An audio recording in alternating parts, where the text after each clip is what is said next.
నేడు కూటమి ప్రభుత్వం ఆటో డ్రైవర్ల సేవలో పథకం కింద ఆటో వాళ్లకు అందరికీ ఆర్థిక సహాయం అందించనున్న నేపథ్యంలో ఈరోజు ఉదయం గాంధీ రోడ్లోని గాంధీ విగ్రహం వద్ద నుండి మున్సిపల్ కార్యాలయం వరకు ఎమ్మెల్యే నంద్యాల వరదరాజులరెడ్డి ఆధ్వర్యంలో ఆటోలతో భారీ ర్యాలీ ఏర్పాటు చేయడం జరిగింది।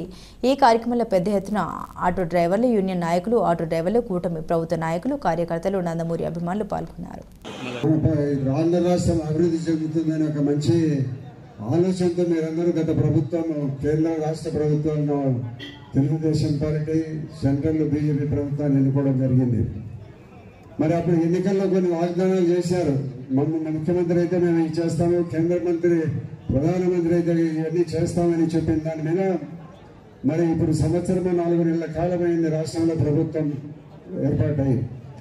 ఎన్నికల వాగ్దానంగా మన ఆంధ్రప్రదేశ్లో సూపర్ 6 అనేది ఒక పథకాన్ని తీసుకొని వచ్చి, మీకు అందరికీ తెలుసు సూపర్ 6 సూపర్ హిట్ అయిందని, ప్రతి ఒక్కరికి కూడా ప్రభుత్వం ఆలోచన ప్రతి ఒక్క పథకం అందింది అందరికి కూడా। అందకుండా చెప్పకుండా వేరే కొన్ని పథకాలు కూడా మీకు అందరికీ చేయడం జరిగింది। మరి ఇప్పుడు రోజు జిఎస్టీ కేంద్ర ప్రభుత్వం జిఎస్టీని తగ్గించిన దాని వలన మన గ్రామంలో ప్రతి ఒక్కరు కూడా లబ్ధి, ఇక్కడ ఉండబడిన వాళ్ళు కాదు, ఆంధ్రప్రదేశ్లో భారతదేశంలో ఉన్న ప్రతి ఒక్కరు కూడా లబ్ధి పొందుతారు। మన ప్రజలకు, కొనుగోలుదారులకే కాకుండా వ్యవసాయదారులకు, వ్యాపారస్తులకు, ఆటో కార్మికులకు, బండ్లు కొనే వాళ్లకు, ట్యాక్సీలు, ఆటోలు అన్ని కొనే వాళ్ళకి అందరికీ కూడా ప్రభుత్వం ట్యాక్స్ తగ్గించింది। మరి దీన్ని తప్పి సూపర్ 6 సూపర్ హిట్ అయ్యింది। మన ఆంధ్రప్రదేశ్లో పూర్తిగా అన్ని ప్రాంతాలలో అందరికీ ఈ యొక్క పథకం వర్తిస్తూ ఉంది।